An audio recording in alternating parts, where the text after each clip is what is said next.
എല്ലാവർക്കും നമസ്കാരം.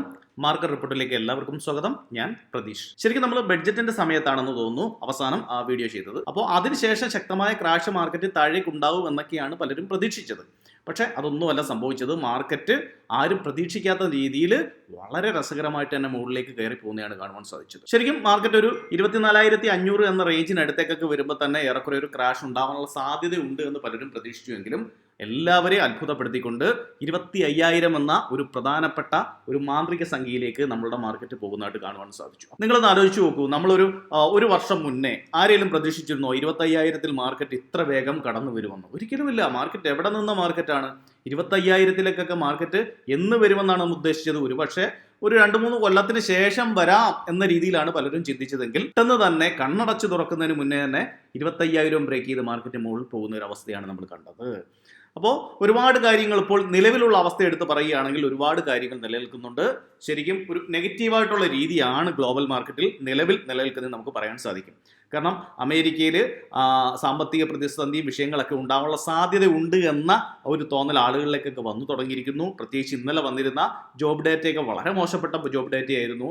ഇതോടുകൂടി അമേരിക്കൻ മാർക്കറ്റ് തുടർച്ചയായിട്ട് 2 ദിവസം അമേരിക്കൻ മാർക്കറ്റിനെ സംബന്ധിച്ച് ഒരു 10% അല്ലെങ്കിൽ 11% ഒരു കറക്ഷനാണ് അവിടെ കാണുവാനും സാധിച്ചത്. ഇതിനെ ഫോളോ ചെയ്ത് തന്നെയാണ് നമ്മുടെ ഏഷ്യൻ മാർക്കറ്റായാലും യൂറോപ്യൻ മാർക്കറ്റിൻ്റെയും കണ്ടീഷൻ നമുക്ക് കാണുവാൻ സാധിക്കും. നമുക്ക് നേരെ ആ ഒരു ഡീറ്റെയിലേക്ക് പോയി കഴിഞ്ഞാൽ നോക്കൂ. ഇവിടെ ഡൗ ജോൺസ് അതുപോലെ S&P 500 നാസ്ഡാക്ക് ഒക്കെ നല്ല രീതിയിലുള്ള കറക്ഷനാണ് ഇവിടെ നടത്തിയിരിക്കുന്നത്. കണ്ടില്ലേ? ഇവിടെ ഡൗ ജോൺസ് 1.5%, S&P 500 2%, നാസ്ഡാക്ക് 2.5%ഉള്ള ഒരു കറക്ഷനാണ് അവസാന ദിവസങ്ങളിൽ നടത്തിയിരിക്കുന്നതെന്ന് കാണുവാൻ സാധിക്കുന്നു. ഇതേ രീതിയിൽ തന്നെയാണ് യൂറോപ്യൻ മാർക്കറ്റിലേക്ക് വന്നു കഴിഞ്ഞാലും യൂറോപ്യൻ മാർക്കറ്റും തുടർച്ചയായിട്ടുള്ള ദിവസങ്ങളിൽ ശക്തമായിട്ടുള്ള ഒരു ക്രാഷിലേക്ക് വന്നിട്ടുണ്ടായിരുന്നു. ഇതേ രീതിയിൽ തന്നെ ഏഷ്യൻ മാർക്കറ്റും തീർച്ചയായിട്ടും നല്ലൊരു നെഗറ്റീവ് രീതി തന്നെ കാണിച്ച് മുന്നോട്ട് പോകുന്നതായിട്ട് കാണുവാൻ സാധിക്കുന്നു. നമ്മുടെ ഇന്ത്യൻ മാർക്കറ്റിന്റെ കണ്ടീഷനും ഒട്ടും വ്യത്യസ്തമല്ലായിരുന്നു. ഇന്ത്യൻ മാർക്കറ്റും അതേ രീതിയിലുള്ള ഒരു ഗ്യാപ്പ് ഡൗൺ സംഭവിക്കുന്നു. അതുപോലെ തന്നെ വീണ്ടും ഒരു സെല്ലിംഗ് പ്രഷറിലേക്ക് വരുന്ന ഒരു മാർക്കറ്റിനെയാണ് നമുക്ക് കാണുവാൻ സാധിച്ചത്. നമുക്കിനി ടെക്നിക്കലി എങ്ങനെയായിരിക്കും മാർക്കറ്റിന്റെ ഒരു കണ്ടീഷൻ എന്ന് നമുക്ക് നോക്കാം. ശരിക്കും നമ്മുടെ മാർക്കറ്റ് ഒരു ഓവർ ബോട്ട് എന്നൊരു അവസ്ഥയിൽ നിൽക്കുകയായിരുന്നു. അപ്പോൾ എന്നാണ് കറക്ഷൻ എന്നത് മാത്രമായിരുന്നു എല്ലാവരും ചിന്തിച്ചുകൊണ്ടിരുന്നത്. പക്ഷേ ഒരു ബുൾ മൊമെന്റം എടുത്ത് തിരിച്ച് പെട്ടെന്ന് കുറച്ച് ദിവസം മുന്നേ കണ്ടില്ലേ ഈ ഒരു ക്യാൻഡിൽ, ആ കയറുന്ന മാർക്കറ്റിനെ കണ്ട് പലരും അമ്പരന്ന് പോയിരുന്നു. കാരണം എന്ന് വെച്ച് കഴിഞ്ഞാൽ ഇത്ര നല്ല രീതിയിൽ ഇത്രയും ഓവർ ബോട്ടിൽ നിൽക്കുന്ന ഒരു മാർക്കറ്റ് ഇതേ ക്യാൻഡിൽ ഫോം ചെയ്ത് മുകളിലോട്ട് പോകുമ്പോൾ പലരിലും ഒരു ഭയമുണ്ടായി. ഒരു പക്ഷേ മാർക്കറ്റിലെ ക്രാഷ് വന്നു കഴിഞ്ഞാൽ അതിഭീകരമാണോ എന്നൊരു തോന്നൽ പലരിലും ഉണ്ടാവുക ഇത് കാരണമാക്കി മാറി. അപ്പോൾ എവിടെ നിന്നായിരിക്കും ഇനി ഒരു കറക്ഷൻ ഉണ്ടാവുക എന്നതായിരുന്നു എല്ലാവരും ചിന്തിച്ചിരുന്നത്. തീർച്ചയായിട്ടും മുന്നോട്ടുള്ള ദിവസങ്ങളിലൊക്കെ നിങ്ങൾ മാർക്കറ്റിനെ നന്നായിട്ട് തന്നെ വാച്ച് ചെയ്യാൻ ശ്രമിക്കുക. കാരണം മാർക്കറ്റ് വളരെയധികം ഒരു ഉയരത്തിലാണ് ഇപ്പോൾ നിൽക്കുന്നത് എന്ന് നിങ്ങൾ മറക്കാതിരിക്കുക. ഇവിടെ നമ്മൾ ടെക്നിക്കലി കാര്യങ്ങൾ സംസാരിക്കുമ്പോൾ നമുക്കിവിടെ ഈ ഒരു ചാർട്ടാണ് ഞാൻ ഇവിടെ വരച്ചിരിക്കുന്നത്. അതായത് 1 ഡേ ചാർട്ടാണ് ഞാൻ ഇവിടെ എടുത്തിരിക്കുന്നത്. നിങ്ങൾക്ക് ഈ 1 ഡേ ചാർട്ട് എടുക്കുമ്പോൾ വ്യക്തമായിട്ട് കാണുവാൻ സാധിക്കും. ഞാനിപ്പോൾ ഏറെക്കുറെ ഒരു 2022 കാലഘട്ടം മുതലുള്ള ഒരു റേഞ്ച് എടുത്തുകൊണ്ടാണ് ഞാൻ വരച്ചിരിക്കുന്നത്. ഈ ഒരു റേഞ്ചൊക്കെ ബ്രേക്ക് ചെയ്ത ശേഷം നോക്കൂ, ഇത് 1 ഡേ ചാർട്ടിൽ നല്ല രീതിയിൽ മുകളിലേക്ക് പോയല്ലേ. നമ്മുടെ ഈ ഒരു ചാനലൊക്കെ ബ്രേക്ക് ചെയ്ത് നല്ല രീതിയിൽ മാർക്കറ്റ് മുകളിലേക്ക് പോയി.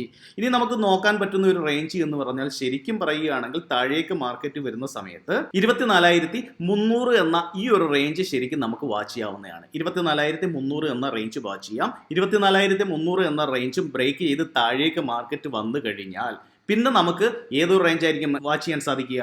തീർച്ചയായിട്ടും 23,800-850 എന്ന ഈ ഒരു റേഞ്ച് നമുക്കിവിടെ വാച്ച് ചെയ്യാവുന്നതാണ്. അതായത് നമ്മളുടെ ചാനലിൻ്റെ ഏറെക്കുറെ അതേ ഭാഗത്തേക്ക് വരുന്നുണ്ടല്ലേ. അപ്പോൾ 24,300 എന്ന റേഞ്ച് നോക്കാം നമുക്ക്. അത് കഴിഞ്ഞാൽ പിന്നെ 23,800-850 എന്ന റേഞ്ചും തീർച്ചയായിട്ടും നമുക്ക് വാച്ച് ചെയ്യാം. അതും ബ്രേക്ക് ചെയ്ത് കഴിഞ്ഞാൽ മാർക്കറ്റിൽ നല്ല ഒരു ട്രെൻഡ് റിവേഴ്സലിനുള്ള സാധ്യതയാണ് എന്ന് നമുക്ക് ഉറപ്പിക്കാനും പറ്റും. പെട്ടെന്ന് ട്രെൻഡ് റിവേഴ്സൽ നടന്ന് താഴേക്ക് കറക്റ്റ് ചെയ്ത് വരുമോ എന്നൊന്നും പറയാൻ പറ്റത്തില്ല.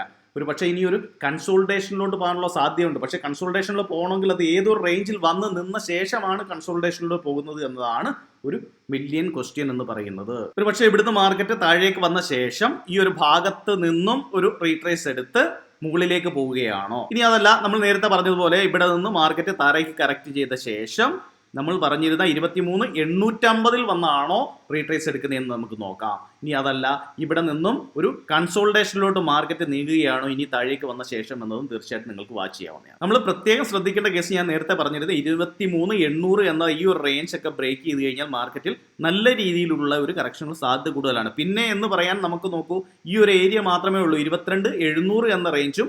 അത് കഴിഞ്ഞാൽ പിന്നീട് എവിടെയാണ്? അത് കഴിഞ്ഞാൽ നല്ല രീതിയിൽ താഴേക്ക് വന്ന് മാർക്കറ്റിൽ 21,500-600 റേഞ്ച് വരെയൊക്കെയാണ് പിന്നീടുള്ള ഒരു സപ്പോർട്ട് എന്ന് പറയാൻ. ശരിക്കും പറയുകയാണെങ്കിൽ മാർക്കറ്റ് ഏറെക്കുറെ അങ്ങനെ ഒരു വീഴ്ചയിലേക്ക് പോകാനുള്ള സാധ്യതകളൊന്നും നിലവിൽ നിലനിൽക്കുന്നില്ല. ഒരു മുകളിലേക്ക് പോയ മാർക്കറ്റിൽ തീർച്ചയായിട്ടും സംഭവിക്കാവുന്ന ഒരു കറക്ഷൻ അല്ലെങ്കിൽ ഒരു പ്രോഫിറ്റ് ബുക്കിംഗ് മാത്രമാണ് നിലവിൽ ഇവിടെ നടന്നുകൊണ്ടിരിക്കുന്നത്, അല്ലേ? അത് തീർച്ചയായിട്ടും മാർക്കറ്റിന്റെ ഹെൽത്തിന് നല്ലത് തന്നെയാണെന്നാണ് ഞാൻ കരുതുന്നത്. അല്ലാതെ ഒരു വിഷയം സംബന്ധിച്ച് താഴേക്ക് കറക്റ്റ് ചെയ്ത് വീഴുന്ന അല്ലെങ്കിൽ ക്രാഷായി വീഴുന്ന ഒരു മാർക്കറ്റിനെ അല്ല നിലവിൽ കാണുവാൻ സാധിക്കുന്നത്. പക്ഷേ നമ്മളെ സംബന്ധിച്ച് അല്ലെങ്കിൽ ലോക മാർക്കറ്റിനെ എല്ലാം സംബന്ധിച്ച് ഒരു വലിയ ഉയരത്തിലേക്ക് പോയി നിൽക്കുന്ന സമയമാണ് ഇപ്പോൾ. അപ്പോൾ എത്രമാത്രമായിരിക്കും അതിൻ്റെ ഒരു കറക്ഷൻ എന്നത് നമുക്ക് പ്രെഡിക്റ്റ് ചെയ്യാൻ പറ്റത്തില്ല എന്നത് സത്യം തന്നെയാണ്. ഞാൻ വീക്കിലി ചാർട്ടിലേക്ക് വരുവാണ്. ഞാൻ വീക്കിലി ചാർട്ടിലേക്ക് വന്നു കഴിഞ്ഞാൽ നോക്കൂ, നിങ്ങൾക്ക് കുറച്ചുകൂടെ ഒരു ധാരണ കിട്ടും. നോക്കൂ, വീക്കിലി ചാർട്ടിലേക്ക് വന്നു കഴിഞ്ഞാലും മാർക്കറ്റ് ഈ ഒരു റേഞ്ചിൽ ഓൾറെഡി ഒരു ബെയറിഷ് രീതി സിഗ്നൽ നമുക്ക് തന്നു കഴിഞ്ഞു. ക്യാൻഡിൽ നോക്കിയാൽ കാണുവാൻ സാധിക്കും, അല്ലേ?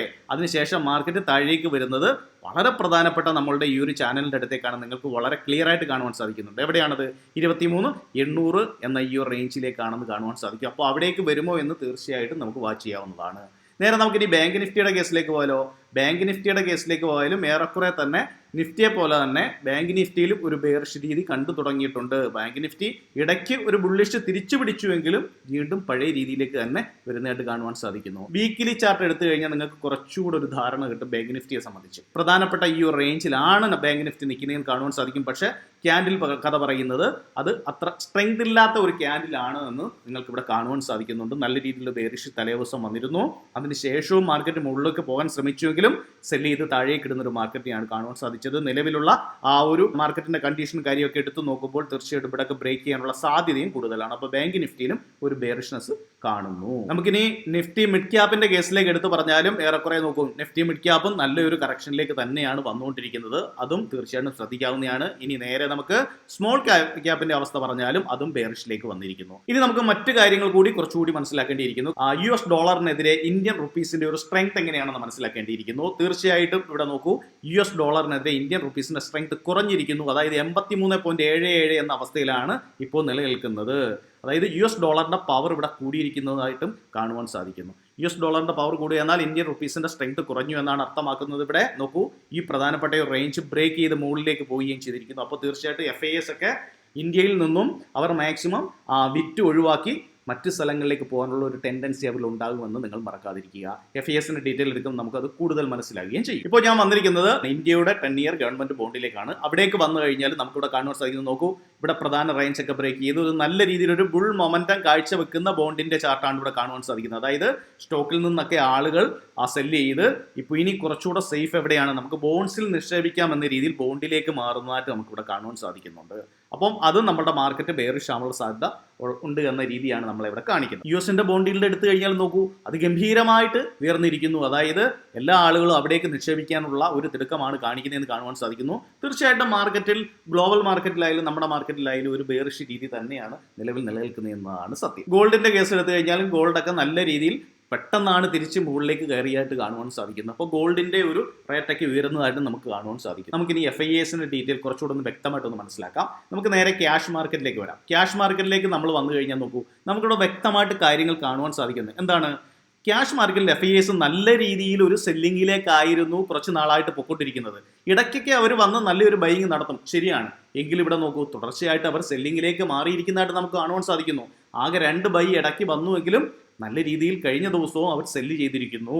എന്നാൽ നമ്മളുടെ മാർക്കറ്റിൽ ഏറെക്കുറെ ഒരു വലിയ ക്രാഷിൽ നിന്ന് നമ്മളെ സഹായിച്ചു തരാമെന്ന് അറിയുമോ? നോക്കൂ, DIs ആണ്. അതായത് FIS സെല്ല് ചെയ്ത് അതേ എമൗണ്ട് തന്നെ DIs ഇവിടെ ബൈ ചെയ്തേക്കുന്നു. പക്ഷേ ഇന്നലെ മാർക്കറ്റ് എന്നിട്ട് പോലും താഴേക്ക് വീണു. ആരാണ് അപ്പോൾ നമ്മുടെ മാർക്കറ്റിനെ താഴെ കിട്ടത്? നമ്മളെ പോലെയുള്ള സാധാരണക്കാരെല്ലാം വിറ്റ് ഒഴിവാക്കാൻ ശ്രമിച്ചു. കാരണം FISന്റെ സെല്ലിങ് കണ്ടുകൊണ്ട് സാധാരണക്കാരായിട്ടുള്ള ആളുകളെല്ലാം ഡൊമസ്റ്റിക് ആയിട്ടുള്ള ആളുകളെല്ലാം സെല്ല് ചെയ്ത് മാർക്കറ്റിന് ഇടാൻ ശ്രമിക്കുന്നു. ഇത് തന്നെയാണ് ഒരു വിഷയം. അതായത് നമ്മുടെ മാർക്കറ്റിൽ FIS ഒരു നല്ല സെല്ലിങ്ങിലേക്ക് വരികയും മാർക്കറ്റ് ഗ്ലോബൽ ബേസിലുള്ള ന്യൂസുകളും നല്ല രീതിയിലല്ല എങ്കിൽ സാധാരണക്കാരായിട്ടുള്ള ആളുകളെല്ലാം മാർക്കറ്റിനെ സെല്ല് ചെയ്ത് താഴേക്ക് ഇടാൻ തന്നെ ശ്രമിക്കുന്നു. അതിശക്തമായിട്ട് അങ്ങനെ മാർക്കറ്റ് താഴേക്ക് വരുന്നു. ഇതെപ്പോഴും ശ്രദ്ധിക്കേണ്ട ഒരു കാര്യമാണ്. പക്ഷെ പരമാവധി DIs നമ്മളെ സപ്പോർട്ട് ചെയ്യാൻ ശ്രമിക്കുന്നുണ്ട് എന്നത് സത്യം തന്നെയാണ്. ഞാനിപ്പോൾ വന്നിരിക്കുന്നത് FISന്റെ ഓപ്ഷനിലുള്ള ഡേറ്റയിലേക്കാണ്. ഓപ്ഷനിലുള്ള ഡേറ്റയിലേക്ക് വന്നു കഴിഞ്ഞാൽ വളരെ വ്യക്തമായിട്ട് നമുക്ക് ഇവിടെ കാര്യങ്ങൾ കാണുവാൻ സാധിക്കുന്നു.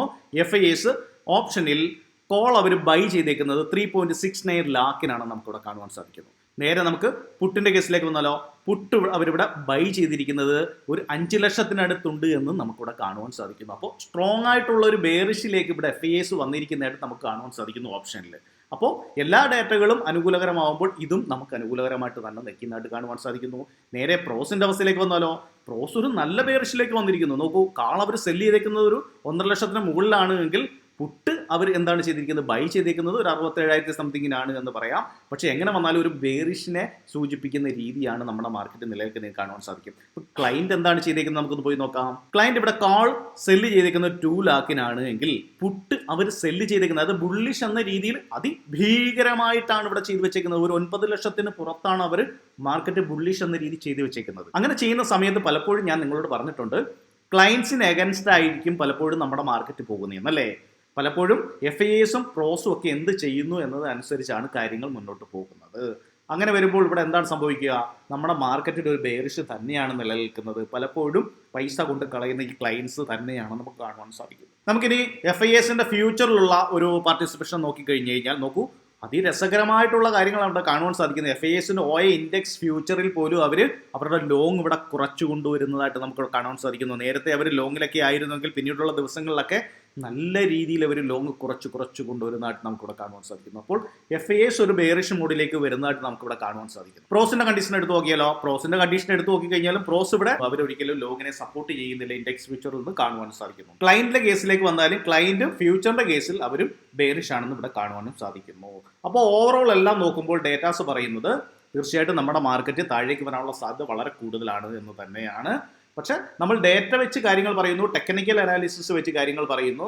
ഒരു പക്ഷേ ഇതെല്ലാം കൂടി കൂട്ടിച്ചേരുമ്പോഴാണ് നമുക്ക് മാർക്കറ്റിനെ ഒന്ന് വിലയിരുത്താൻ സാധിക്കുക അല്ലേ.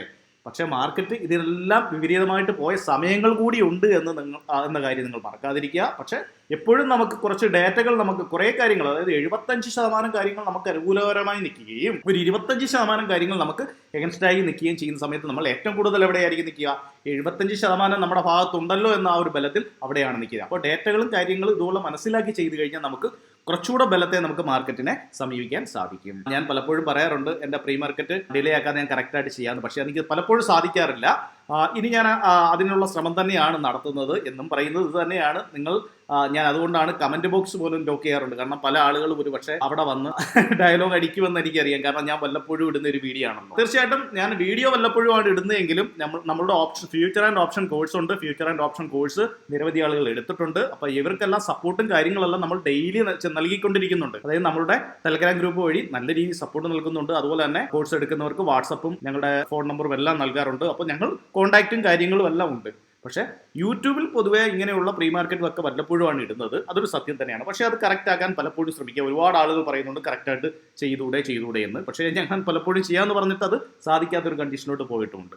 അപ്പോൾ ഫ്യൂച്ചർ ആൻഡ് ഓപ്ഷൻ കോഴ്സ് നിങ്ങൾക്ക് എടുക്കാൻ താല്പര്യമുണ്ടെങ്കിൽ അത് മലയാളത്തിൽ വളരെ സിമ്പിളായിട്ട് ഒരു കൊച്ചുകുട്ടിയെ പറഞ്ഞ് മനസ്സിലാക്കുന്ന രീതിയിലുള്ള അതിരസകരമായ ഒരു ക്ലാസ് ആണ്. നിങ്ങൾക്ക് താല്പര്യമുണ്ടെങ്കിൽ തീർച്ചയായിട്ടും ഈ സ്ക്രീനിൽ കാണുന്ന വാട്സാപ്പ് നമ്പറിൽ നിങ്ങൾക്ക് ഞങ്ങളെ കോൺടാക്ട് ചെയ്യാവുന്നതാണ്. അതുപോലെ തന്നെ സെബിയുടെ പുതിയ റൂളും കാര്യങ്ങളൊക്കെ മുന്നോട്ട് വരുന്നുണ്ട്. തീർച്ചയായിട്ടും പലരും ഭയന്നിരിക്കുകയാണ്, ഇത് ഫ്യൂച്ചർ ആൻഡ് ഓപ്ഷൻ ചെയ്യുന്നവരെ പ്രതികൂലമായിട്ട് ബാധിക്കുമോ എന്ന രീതിയിൽ. തീർച്ചയായിട്ടും അങ്ങനെയൊന്നുമല്ല. ആയിരക്കണക്കിന് നിയമങ്ങൾ സെബിയുടെ ഭാഗത്ത് നിന്നും ഫ്യൂച്ചർ ആൻഡ് ഓപ്ഷനിലുള്ള പല മാറ്റങ്ങളും മുൻ കാലഘട്ടത്തിലും വന്നിട്ടുണ്ട്. ശരിക്കും നമ്മൾ പറയുകയാണെങ്കിൽ നാടോടുമ്പോൾ നടുകെ ഓടുക എന്നൊരു ചൊല്ലുണ്ട്. അതുപോലെ തന്നെ ഈ ചേരയെ തിന്നുന്ന സ്ഥലത്ത് ചെന്നാൽ അതിൻ്റെ നടുക്കണ്ടം തന്നെ തിന്നണം എന്നൊരു ചൊല്ലുണ്ട് അല്ലേ. എന്ന് പറയുന്നത് പോലെ നമ്മൾ എന്ത് സംഭവിച്ചാലും നമുക്ക് അതിനനുസരിച്ചുള്ള സ്ട്രാറ്റജികളോ അതിനനുസരിച്ചുള്ള രീതിക്കും അനുസരിച്ച് നമ്മൾ പോകുക എന്നതാണ് എപ്പോഴും ചെയ്യേണ്ടത്. ഒരുപാട് ആളുകൾ സംശയം ചോദിച്ചു ഇതൊരു വിഷയമാവൂ എന്ന്. അതുകൊണ്ടാണ് ഞാൻ പറയുന്നത് ഇതൊന്നും ഒരു വിഷയമല്ല. നമുക്ക് മുന്നോട്ട് പോകുമ്പോൾ നിയമങ്ങൾ വരും. അതിനനുസരിച്ച് നമ്മൾ നിയമത്തിന് സപ്പോർട്ടായിക്കൊണ്ട് അല്ലെങ്കിൽ നിയമം അനുസരിച്ചുകൊണ്ട് തന്നെ നമ്മൾ മുന്നോട്ട് പോവുകയും ചെയ്യും. അപ്പോൾ എല്ലാവർക്കും നല്ലൊരു വീക്കെൻഡ് ആശംസിക്കുന്നു. നന്ദി, നമസ്കാരം.